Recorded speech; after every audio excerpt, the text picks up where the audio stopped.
What is up, guys? It's Dan the Man, and today I'm going to be recapping round 3 of the February Action Chess Championship held here at Chess Zone. And currently, I have a score of 2 out of 2, getting 2 upsets against 2,000 rated players. And seems the trend is continuing because I'm paired against another 2,000, none other than National Master Chris Chambers. Now, I've played him Chris Chambers once on the channel, and it was in the August Action Championship round 4. And if you don't remember, he was dead on winning against me, but then he had a brain lapse and hung his queen with a simple skewer. So and I remember saying that it's the first time I ever beat a titled player over the board. And yeah, his rating may seem low for a National Master, but I assure you, he's had the title before. He's just hit rock bottom on the rating floor, and he's sort of stuck in the mud. And lately, he hasn't been able to break free from the rating floor, but nonetheless, he still retains the title and is no one to be looked down upon. And one thing about Chris Chambers is that it's probably for psychological reasons, or maybe just for, preference, but he always brings his own pieces and his own board to hit every tournament. So, I mean, I don't really care either way. We're playing a game of chess. I don't care if it's with plastic pieces or wooden pieces, but he brings this nice wooden furnished chess set that we use to play games. So, I didn't really care. I mean, I think it's just to help him, focus and feel peace, and because he's using his own set that he uses at home, most likely. But anyway, enough chit chat. Let's go ahead and jump straight into the action here. So I begin the game with e4. Chris replies with c5, knight f3, g6. He goes with the dragon variation, and I play c3, which is a move. You can also go d4 first, but c3 is also okay. He goes d5 to strike in the center, and I was thinking here about just pushing, but then what about d4 from black? And if something like this were to happen, maybe my pawn was a little bit overextended, and I let black's pawn into my territory too. I don't know. But after d5, I was also thinking about trading, but I instead play this move bishop to b5 check, which is preparing for me to castle next turn. He blocked with the bishop, and after trade, I play the move e5, only now. And the point of e5 is that I'm kind of restricting his knight. His knight can't go to the usual f6 square because of the pawn, and so he might take a little bit longer to develop his pieces. He plays the move knight c6, and I build my pawn chain with d4. We trade in the center. And here I have 58 minutes, and he has 54 minutes. So after c takes d4, he played the move e6, ready to develop the bishop somewhere. But I also noticed that his pawns are on light squares, meaning that his dark squares could potentially be infiltrated in the future if his dark square bishop were to be removed. So I go with knight c3, and he plays this weird move h5. And h5 is not a move that I was looking at all. I mean, it's not a horrible move. It's just a move that doesn't really accomplish anything. Yeah, in fact, the top move here is f6. Very logical. I thought he would try to, attack my advanced pawn. And if I take, I would help him develop like that. So f6 was a move that was on my radar, but certainly not h5. And just castle, simple move. And he plays the move knight h6. And a move I was considering here is to just take the knight. But this isn't good because your bishop was way better than the knight. And the bishop will just take you back. And black's just going to be very happy castling next turn. So after knight h6, I almost take the knight. I play bishop g5. I stop one square short.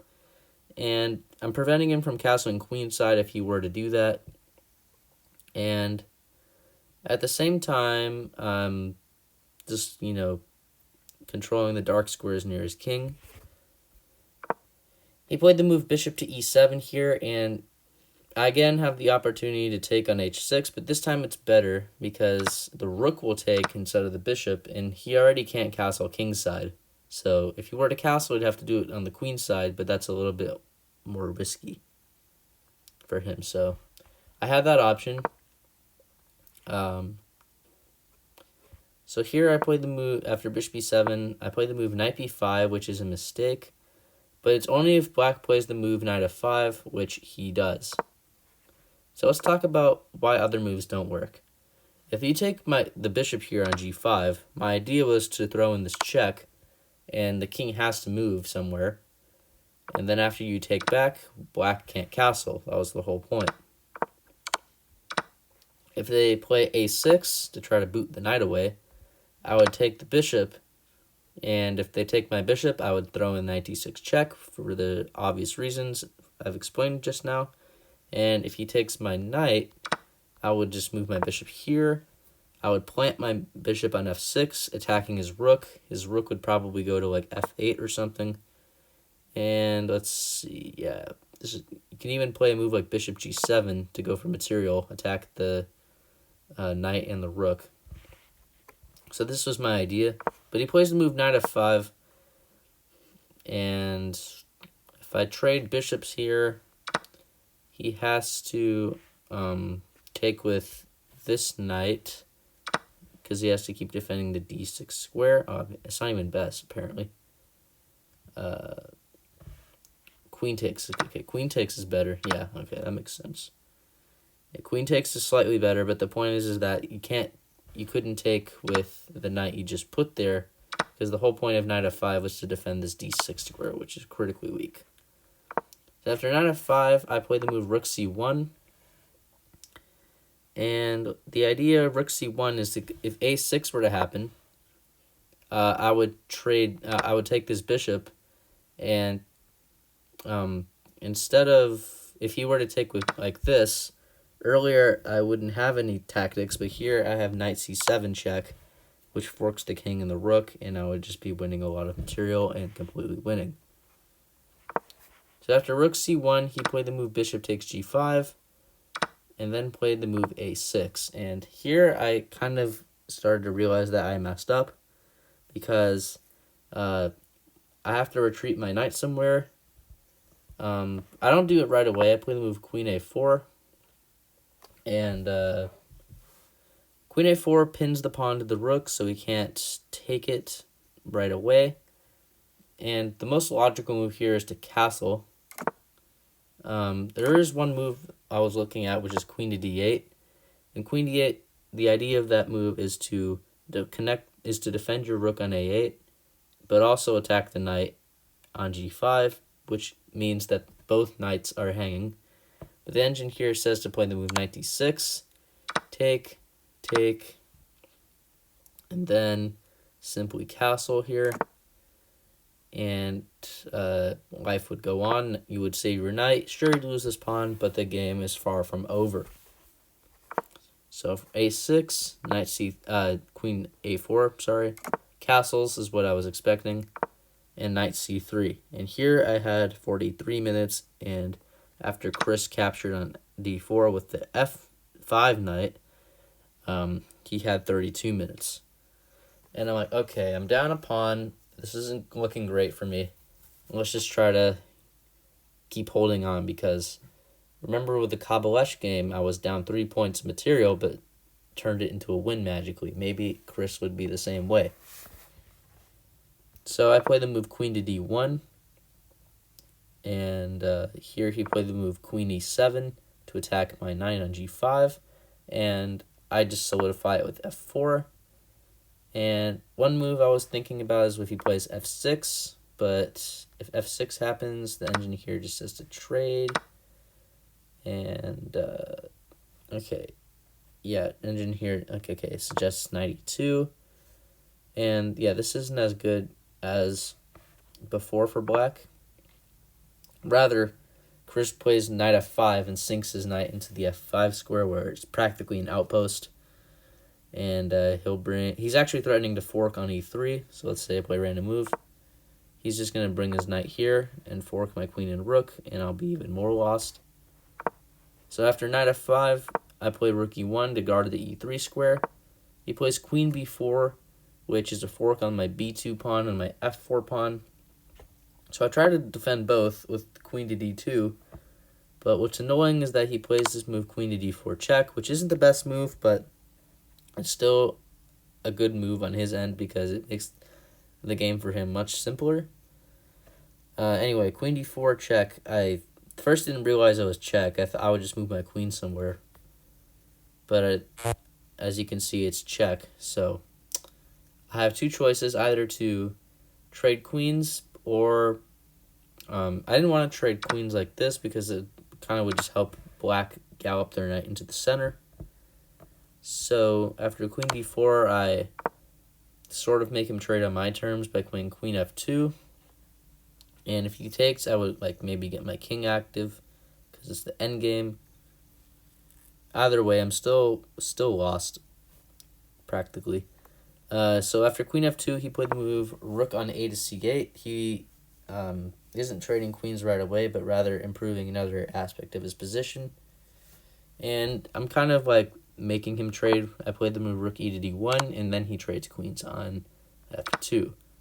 And as you can see, black was a little bit better before. They still are better, but they're not better by that as much.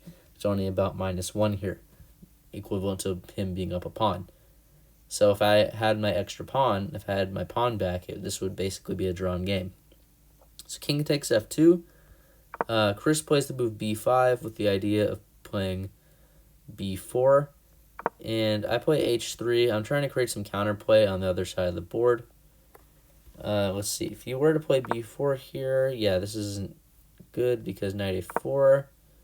And if he doesn't address g4, let's say he plays this move for some reason, g4, and takes. Yeah, all of a sudden, see, I'm like winning. Knight h6. Yeah, I defend with the pawn, with the king, and I'm preparing to go rook h1 and stack the towers on the h file, as Hikaru would say. So he has to address g4, which he does in the best way. He plays h4. And if I play g4, he just en passants. So that's how g4 is prevented. I played king g1 after several minutes of thought here. I was worried that he at some point would play f6. Like one move I was looking at is a3 to prevent b4, but then like I was looking at f6, but what I didn't see is that that just drops the e6 pawn. Then after a move like rook e8, you can retreat your knight here. Takes. Yeah, I just didn't see that the e6 pawn would drop. So yeah, and I just didn't want my king to be on the same line as the rook, so that's why I hit it on g1. Here, Chris Chambers played the move knight c to d4, and I played king h2 because the threat here was to play b4. Let's just say I play a random move, like, I don't know, let's, for sake of illustration, say I play like a4 here. Yeah, he would just play b4, and I have to move my knight, and then he would play this check on e2. So that's why I play king h2, to not have that be possible. And here he plays rook c6, preparing to double on the c file. Can't really do much to stop his plan. The only thing going for me right now is the fact that he has less time than me. After rook fc8, I played the move knight a2 because there's two rooks. I have to try to get rid of them because who knows, maybe one rook would go on the c. Yeah, if he plays rook c2 here, that's pretty good for him because kind of forced to trade. Then he brings the other rook down, and he has some pressure on the second rank.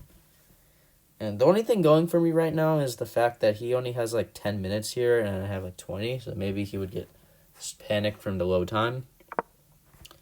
But here he plays the move a5, and okay, I mean, I play the move rook c3. I'm kind of stuck, paralyzed. Can't really do much. Can't move my knight anywhere because knight f3. He would just take that and then play check. That's also not going to cut it. If I move my knight, then yeah, I can play b4. We're back at the same spot. And I can't move my king here because of the fork. King h1 looks awkward because of a check. I'm just kind of stuck here. So here I play the move rook c3. Maybe I'll go rook c1. And he plays the move knight to e2, which is a very good move, forking the rook and the f4 pawn. And I played rook f3. Didn't really have much choice, either to trade rooks or defend my pawn, and decided to defend my pawn. He plays rook c2, knight c3. Try to trade off that knight, even at the cost of a pawn. So after all these moves, rook b1, he played the move rook c5, and here he has about 5 minutes, and I have 18 minutes upon playing move knight f3. And I'm trying to, move at a pace. I'm trying to kind of move quickly because, hey, I know I'm lost. But if I'm lost and I move quickly enough, then maybe that will spook him and he won't have enough time to find the best way to convert the position. So after knight f3, he played the move king to f8, rook b2. Keep in mind he only has like 5 minutes here. So he's picking the pace. He plays king e7, knight to d2. I'm trying to reroute to b3, where I'd fork the king. Sorry, not the king, the rook and the a5 pawn. He just prevents that altogether with a4. Rook b4. I'm just trying to move fast. Knight f3. Because I know that I don't really have much at all. King c6, knight g5. He played the move rook c1. And I have to go back to f3 because if I don't, let's just say I play a random move, he would play knight g3 here, and mate on h1 is unstoppable. So with knight f3, if he plays knight g3 here, I would just take on h4, and I would get rid of that annoying pawn. So that was the point. Knight f3, he plays rook c3, and I'm losing the a3 pawn. Knight g5, he takes, I take on f7, rook a1, g4, I'm forced to give up another pawn with en passant, king g2, a3, knight g5, a2, rook b2, and here you actually didn't find the knockout punch. The knockout punch, the KO, the nail in the coffin is rook to g1 check, which is pretty findable, actually. The whole point was trying to remove your rook in front of your pawn, so I might as well do it like this. And I can't take because, well, I guess I can. Not that it matters much. Is that he'll promote to a queen and fork my king and rook. So if anything, he'll get his rook back. But here you played the move b4. You only have like, I don't know, 2 or 3 minutes here. So b4, knight f3, b3. I go ahead and take. I'm totally lost. Rook b1, rook c3 check, king d7, rook a3. Here he promotes, and after this, I resign the game because I'm down a rook and a pawn. Even though he has only like 1 or 2 minutes, this position is super easy to win with that much time. I could probably win this with 30 seconds on the clock on chess.com if I was playing with black. So yeah, I resigned the game. Our streak has ended. The loss stopped our streak of beating the 2000s. So we have a score of 2 out of 3. But there's still light at the end of the tunnel. There's one more game left, and maybe I could win that one and have chances for competing for top places in the tournament. So, if we take a look at the accuracy, I never really had an opportunity to, capitalize any of Chris Chambers' errors because he didn't really do any. He played a few weird moves such as h5, but that's not really a bad move per se. Uh, yeah, so as you can see, I had a small advantage, and then the eval quickly dipped into black's favor. And yeah, 82.9 is still good for a loss. And yeah, if you like content like this, gonna go ahead and say thank you guys for watching. If you like content like this, please don't forget to smash that subscribe button. Let me know what you think of the game, content on my channel, anything like that. And yeah, wish me luck for the last game. Have a great rest of your day. Bye.